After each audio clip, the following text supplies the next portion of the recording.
As the country mobilized for total war, Americans at home were asked by their government to do without most of the luxuries and many of the necessities they had begun to take for granted. Everything seemed to be rationed or in short supply.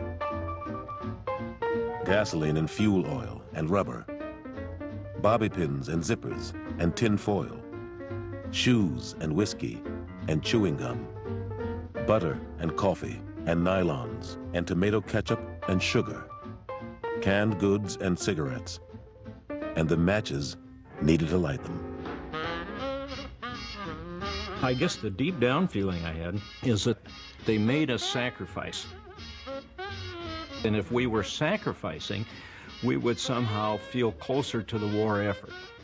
And I think that's really what they were trying to do, was to get your attitude in that our fighting men and women don't have these, so you shouldn't have these, and somehow you'll get tied into the war effort. We did without during the Depression, so doing without these commodities really was not hard. Recipes were adjusted according to what you could get. Now, there were shortages all over. You could get very little white flour. Cakes were all adjusted to no sugar, very little fat or shortening of any sort. So cakes took it as hard as anything. To have a birthday cake was a real treat because it meant they had to save everything to make one cake. Look, miss, see that? You could drive a car from Los Angeles to New York with the gas that plane burns up in just 1 hour of combat. It takes 2 million gallons of gas to send a single 1,000-bomber raid over enemy territory. That's enough to drive 1,000 private automobiles 7,500 miles a year for 4 years. Now, where would you rather see that no gas sign? At his station or here? But many people tried to get around rationing. And a thriving black market grew up to satisfy those who couldn't do without. According to one study, 1 in every 4 retail transactions during the war was illegal.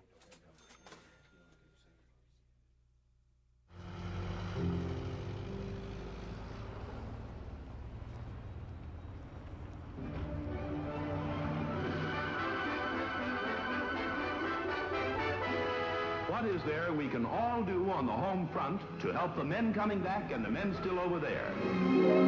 Make your home an arsenal for victory by fighting waste every day from now until the war is over. 1, don't waste anything. 2, buy only what is necessary. 3, salvage what you don't need. 4, share what you have.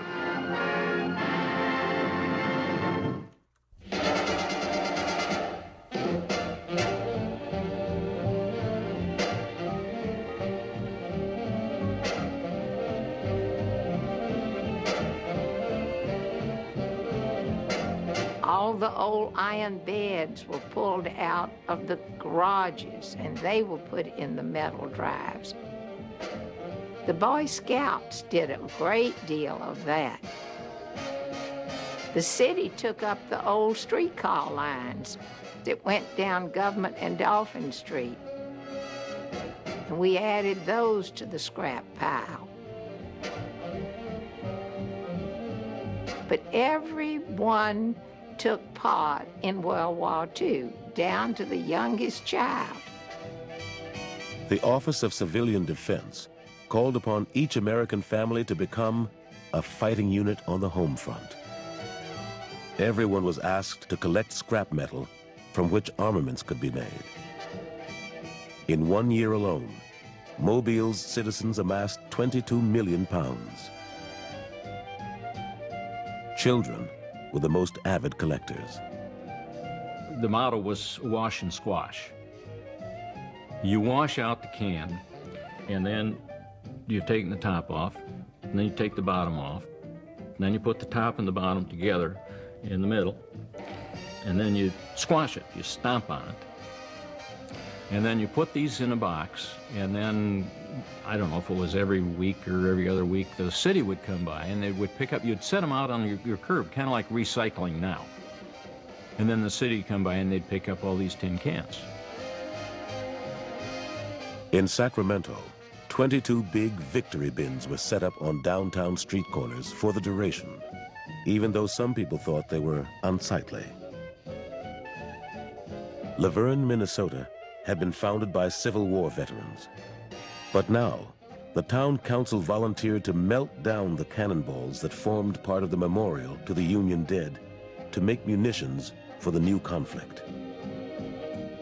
And in Waterbury, Connecticut, 281,135 pounds of tin were collected, along with 65,000 pounds of rubber, 225,458 pounds of rags, and 372,733 pounds of fat. If you were lucky enough to get a pound of bacon, for example, and you get the fat in there, you were supposed to pour that into a tin can and then take it down to the salvage guy. Now, I couldn't for the life of me figure out how are they going to make ammunition out of bacon fat.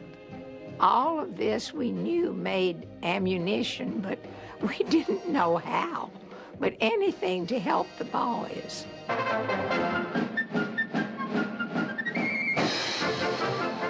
Fats make glycerin, and glycerin makes explosives. Every year, 2 billion pounds of waste kitchen fats are thrown away. Enough glycerin for 10 billion rapid-fire cannon shells. A belt 150,000 miles long, 6 times around the earth. A skillet of bacon grease is a little munitions factory.